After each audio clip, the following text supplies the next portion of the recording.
Mr. Ambassador, it's a pleasure, as always, to visit you. Same here. Here in your office in downtown Stockholm. And I have some questions concerning your time in Sweden, 4 years as ambassador here. And how would you summarize the relationship between Sweden and Israel at this moment?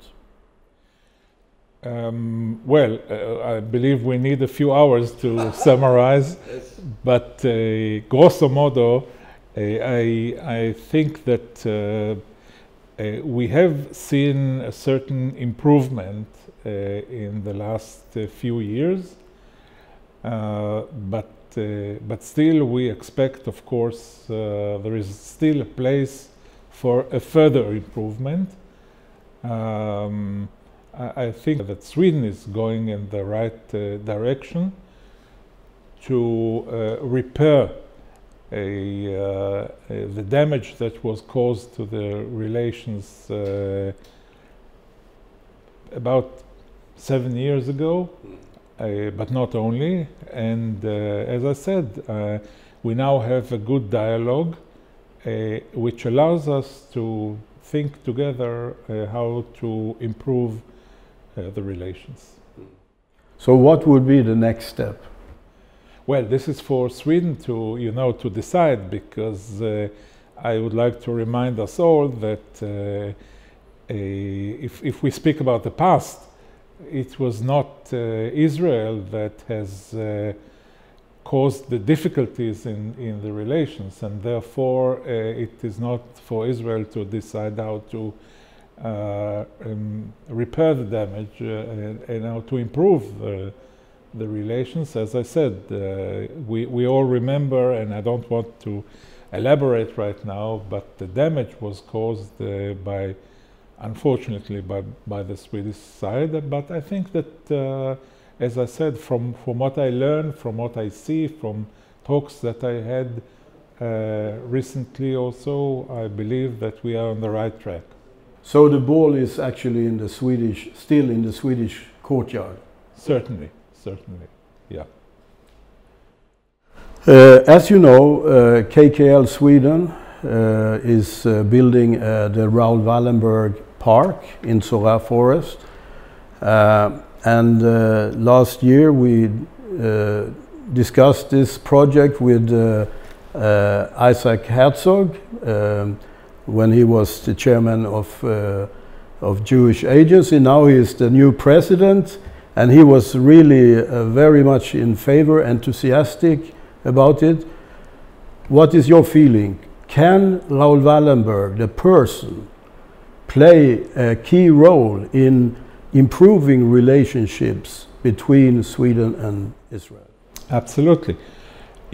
From my many talks that I had here in the last 4 years, I sometimes felt that not many Swedes know how important the name and the person Raoul Wallenberg is in Israel, and the fact that I believe that every city in Israel has a Raoul Wallenberg street. Yes. And in some of them you even see statues of him. So for us as Israelis, and needless to say why, the heritage of Raoul Wallenberg and Raoul Wallenberg per se as a persona is of course very, very important. He's a symbol, and he's a symbol also. He's a Swedish symbol, of course. He's a hero. Absolutely. And your new boss, the foreign minister Yair Lapid, yes, he has a personal relationship to Raoul Wallenberg. Yes. Through his family, part of his family was saved by Raoul Wallenberg, and so he actually exists exactly because of Raoul Wallenberg. De facto, I believe so. Yes, very much. And Yes, so as I said, the name Wallenberg as a whole is known to every Israeli, and it's an important component in our relations, in the contacts between not only on the governmental level, but between people and people, and, you know, people to people. And you yourself will soon have a plaque in Raoul Wallenberg Park. I will present it later on to you. So let me come back to the park in a minute. So Israel has a new government under Naftali Bennett and Yair Lapid. It's a new situation. Please comment. To the new situation? Yes, well, a new government with parties from the left to the right. It's very unusual coalition. Has never existed before in Israel. Yes, you're right. Yes, but on the other hand, we should remember that Israel is a democratic state like any other democracy, and the change of government is something normal. And in this respect, yes, it is a new government, a new policy, new people that are leading the country. Yes, according to the will of the people, as in every other democracy. Yes, of course. So, do you think that this new government will end the stalemate that has existed in Israeli politics the last 2 years in the Knesset and so on? What is your prognosis? Well, it's difficult to say, but the immediate challenge is, of course, the budget, and the cabinet has confirmed the budget is voted for decided upon the next budget, which is a very, very important, major important for every government, for every coalition. It's a sort of a hurdle that you should pass to politically exist. Yes, and now we're standing before the debate in Parliament, and this is a major step, and we will see. Yes. Yeah. Very, very interesting. Very exciting. Yes. For 2 years, there has not been a budget, really. Exactly. And as everybody knows, a budget is the most important tool of any government. Yes. To implement its policy. Yeah. It's the tool number one, you know, in which you decide upon your priorities. And in this respect, it's a major step. In Israel, there are discussions about a possible lockdown. I think the third or the fourth. The fourth. The fourth lockdown, because of the pandemic and the Delta virus. Yes. Can you comment? Yeah. First of all, it's you know that Israel is a little from the point of view of the pace of the pandemic. Israel is a bit earlier than everyone else, because we have started with the vaccination at a very early stage. So what we're seeing right now is not a very good situation, in which you see more and more cases every day, and it's rapid deterioration. The elderly people, the age of 60 plus, are now getting their third vaccination.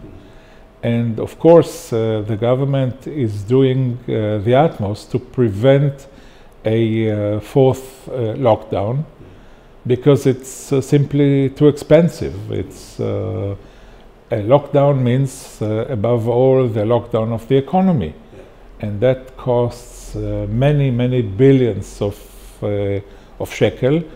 And we try this time to find an alternative to the lockdowns.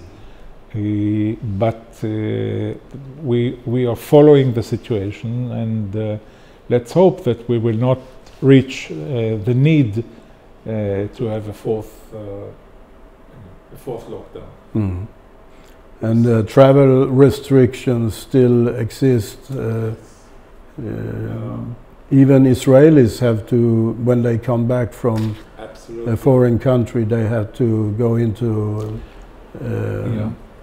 Of course, because the Delta variant is one that is being brought from abroad. Yes. So one has to be very, very careful,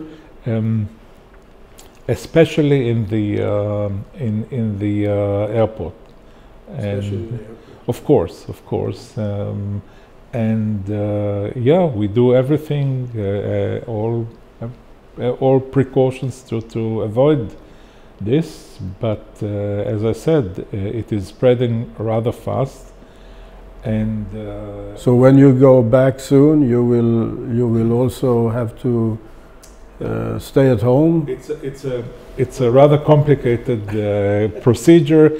I will have a corona test here in Ireland, here in Stockholm. Then immediately after I land in the Bankgiro airport, another one, and then 1 week of quarantine, and then another corona test. But we should do everything to prevent the spread of the I hope we will succeed. The security situation is always challenging in Israel, but now I feel that it's extremely challenging. It is. With north rockets from Lebanon, and in the south with Gaza. Also, of course, Iran. What can you say about the situation? Well, basically, you mentioned Iran, and basically it all starts and ends in Iran. We see in the north Hezbollah, a terrorist organization which is playing a major role, of course, in Lebanon itself. But both Hezbollah in the north and Hamas in the south, in the Gaza Strip, are proxies of Iran. Iran is trying to influence the whole Middle East and to take over the whole Middle East.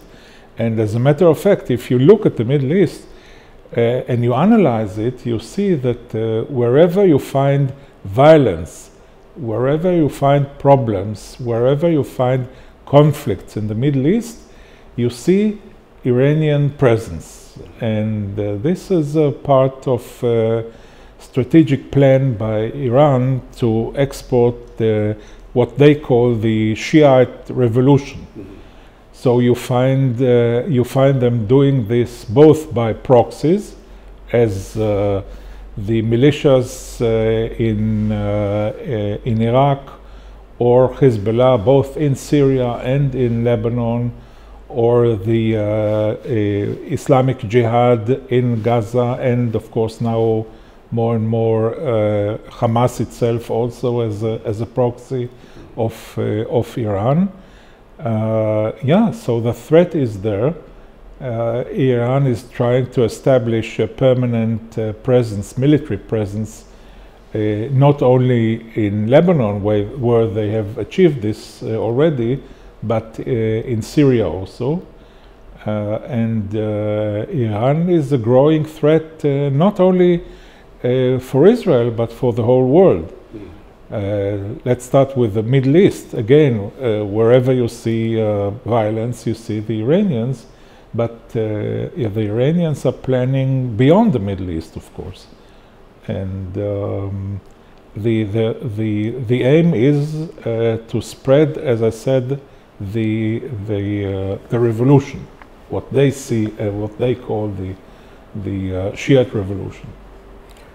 I read last week that Benny Gantz, the defense minister, said that we are only 10 weeks away from Iran having a nuclear weapon. The world cannot allow itself a nuclear Iran. That's obvious. And we believe that it's not a case of the State of Israel.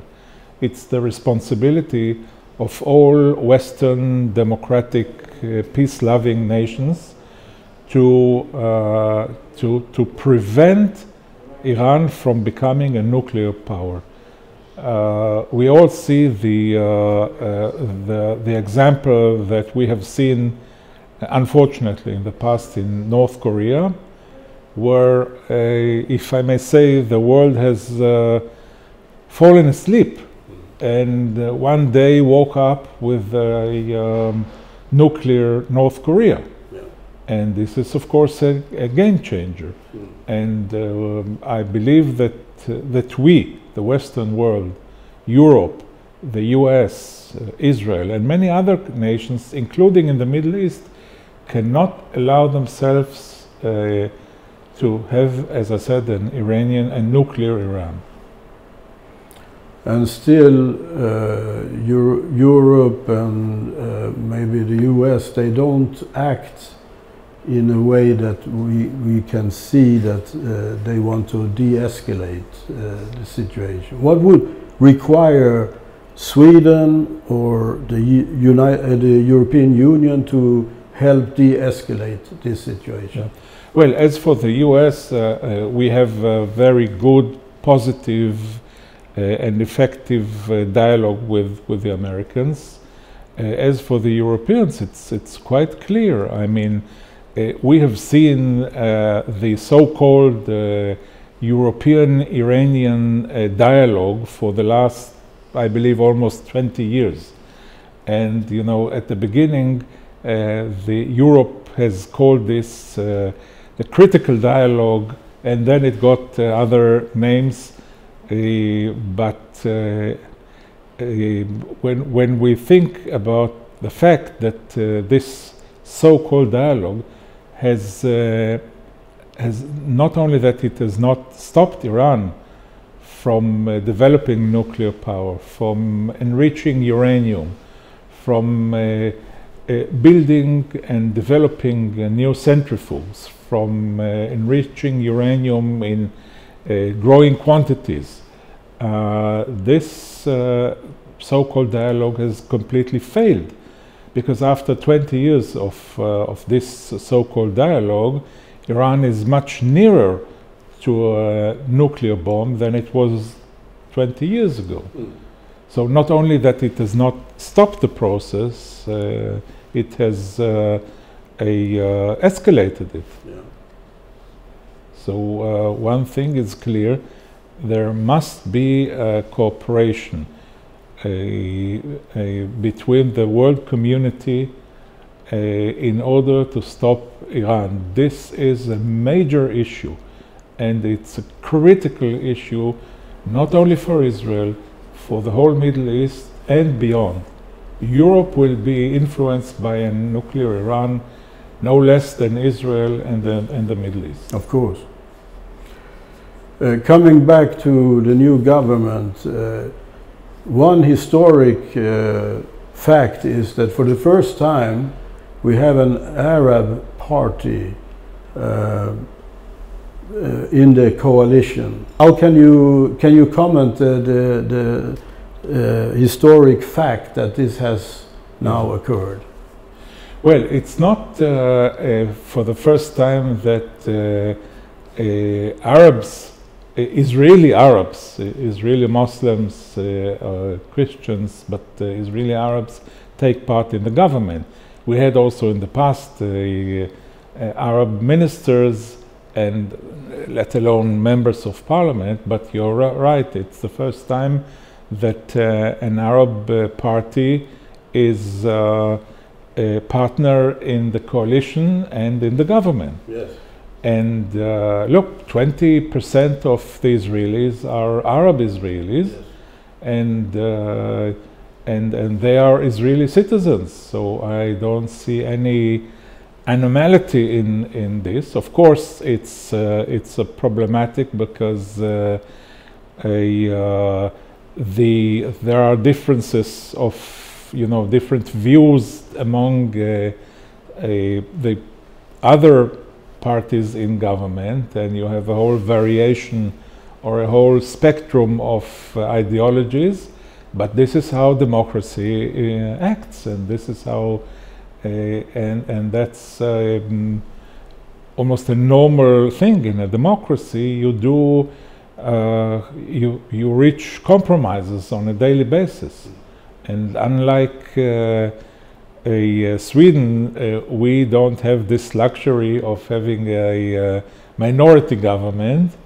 A government of Israel must be based on a majority of members of the Knesset. And the political process in a democracy is based on negotiations, on reaching understandings and compromises. Let me finish by thanking you from from my heart for a very good cooperation during these 4 years between the embassy and the Keren Kajemet Israel.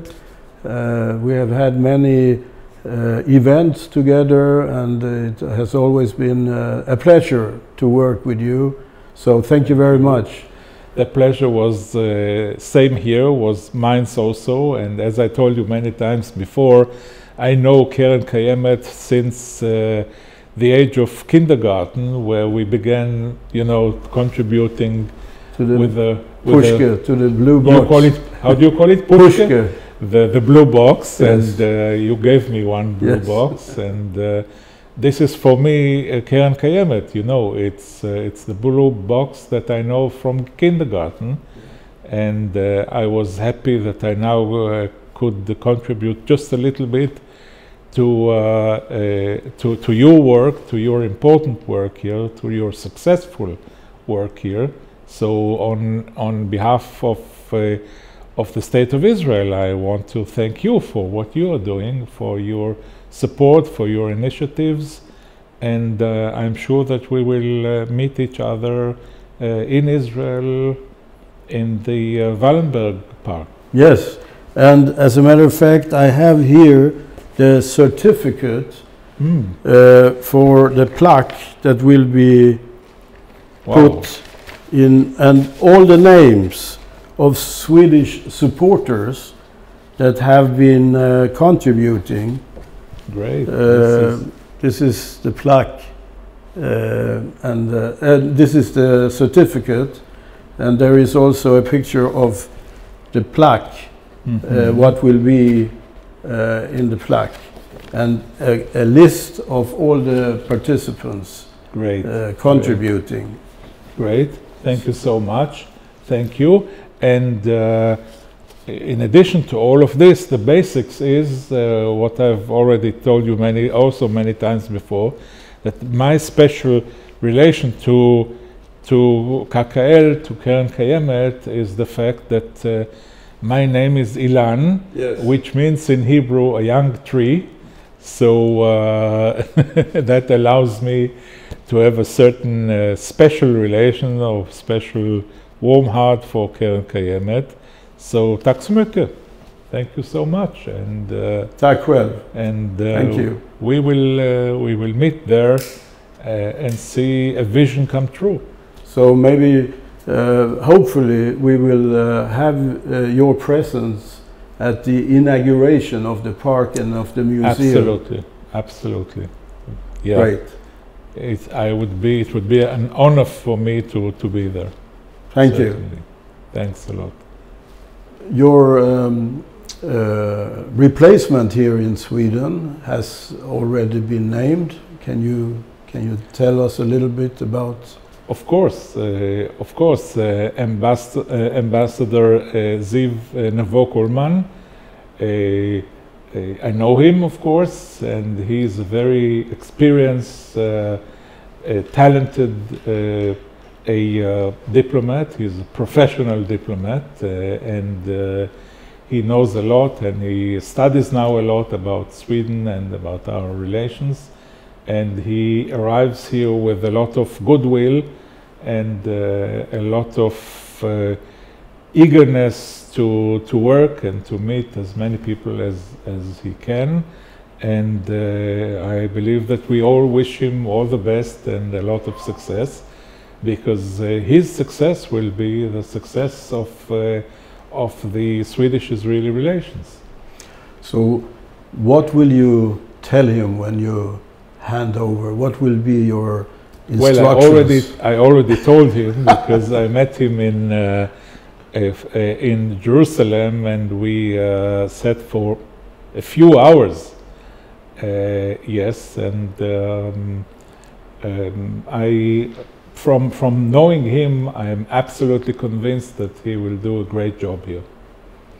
And you must not forget to tell him about the importance of Keren, Kajemet, Sweden. That was item number one. What do you mean? And Raoul Wallenberg.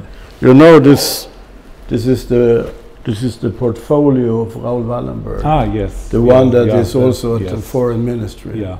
Yes, of course. Yeah. Of course, yes, and yeah, an important, as I said before, an important pillar of the relations. Mm-hmm. And yeah, one should not forget the past, and it's important.